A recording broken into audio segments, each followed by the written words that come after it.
Hablando entonces del tema de Venezuela y lo que sucede, y para ello le damos la bienvenida a Juan Carlos Hidalgo, él es del Cato Institute, que nos acompaña desde Washington. Muy buenas tardes, Juan Carlos, gracias por acompañarnos en Panorama Mundial. Buenas tardes, ¿qué tal? Juan Carlos, en algún momento escuché analistas decir, e inclusive algunos personeros de la oposición, comentar que las sanciones no hacían nada al gobierno de Nicolás Maduro. Ahora recién escuchamos al secretario del Tesoro y también al asesor de Seguridad Nacional de Estados Unidos de la Casa Blanca, John Bolton, hablar de nuevas sanciones, en este caso la estatal petrolera venezolana. ¿Ayudan las sanciones como forma de presión al gobierno de Maduro? Yo creo que las sanciones están quebrando al régimen en el margen. Hemos visto la deserción de figuras importantes del régimen en los últimos meses. Por ejemplo, uno de los magistrados de la Corte Suprema de Justicia que escapó a Miami denunciando a Maduro. Claramente la vida se les hace más complicada a estas figuras sabiendo que el dinero que se han robado no pueden disfrutarlo porque puesto que está congelado en cuentas en el extranjero, no pueden salir de Venezuela puesto que la mayoría de los países de Occidente les han puesto impedimento de salida. Así que yo creo que estas sanciones individuales, porque recordemos que esto no son sanciones a toda la economía venezolana, sino que son sanciones individuales, han venido contribuyendo. Ahora bien, esta última decisión de transferir el control de Citgo a Juan Guaidó, al gobierno, como presidente interino de Venezuela, no es una sanción, es una consecuencia lógica de reconocimiento diplomático que ha hecho el gobierno de Estados Unidos a Juan Guaidó como presidente interino de ese país.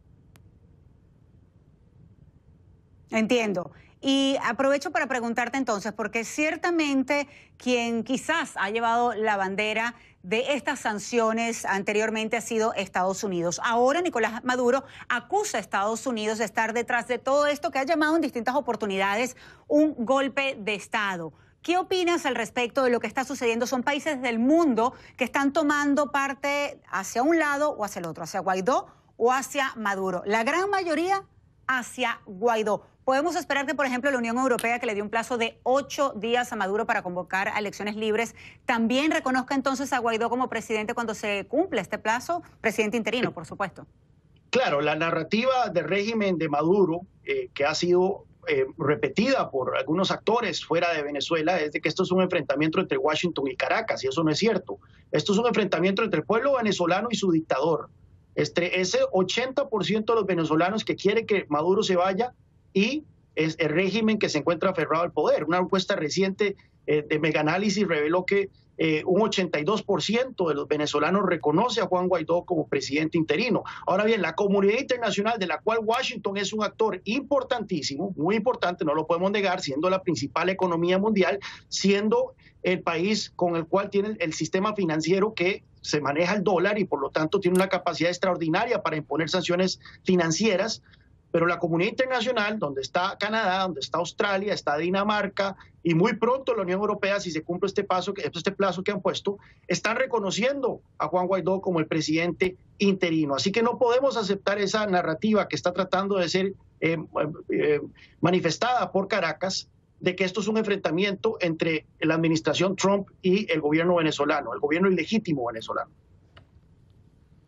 Juan Carlos, ¿y qué me dices de China y Rusia? Sabemos que en un principio pues su respuesta fue muy fuerte en apoyo a Maduro y sin embargo después parece ser un poco más de mediador para llegar a un acuerdo.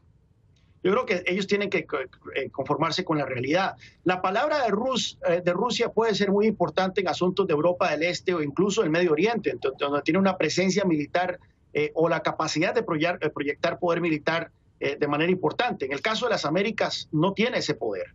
Ahora bien, Rusia tiene un 49.9% de interés en Citgo y es por eso que esta medida que se acaba de tomar es muy importante para los intereses rusos, puesto que podría representar la pérdida de ese posible control sobre la subsidiaria venezolana. En el caso de China, Venezuela le debe todavía 20.000 millones de dólares de la plata que en su momento Beijing le prestó al régimen de Caracas, ya sea con Hugo Chávez o con Nicolás Maduro. Sin embargo, los chinos son altamente pragmáticos e incluso han tenido negociaciones con la oposición en aras de garantizarse de que esa deuda va a ser honrada por la oposición en caso de que se haga de una vez de facto con el poder.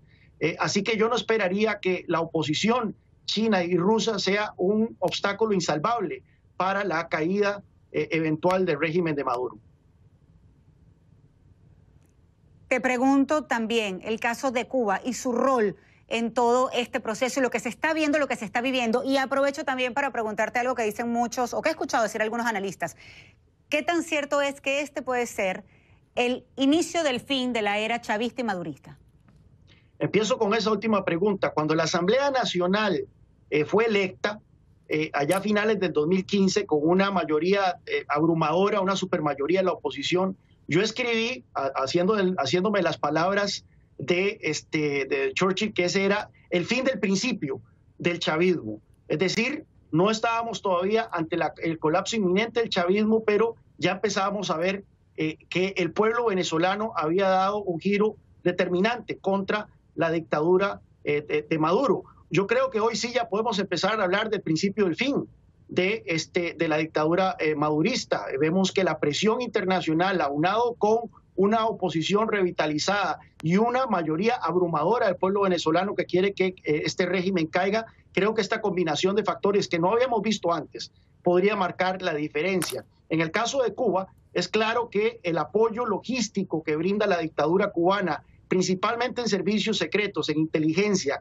y en apoyo militar, es fundamental para que Maduro se sostenga en el poder. Principalmente la infiltración de los servicios secretos cubanos en las Fuerzas Armadas. Sabemos que los generales, el alto mando militar, está muy metido en corrupción, muy metido en narcotráfico y por lo tanto no le interesa un cambio de régimen. Sin embargo, hay mucho descontento en la tropa, pero la tropa está siendo fuertemente vigilada por los servicios secretos cubanos y es ahí en donde Cuba está jugando un papel fundamental, ha jugado un papel fundamental en apuntalar la dictadura de Maduro. Y según John Bolton, en este caso, por lo menos lo que vimos hace un rato, pues ya hay militares de alto rango hablando con representantes de la Asamblea Nacional. Vamos a ver qué sucede con esta ley de amnistía, que además entonces ya fue aprobada también por la Asamblea Nacional. Muchísimas gracias, Juan Carlos, por acompañarnos hoy desde Washington. Muy interesante tu punto de vista, Juan Carlos Hidalgo, analista del Cato Institute desde la capital del país.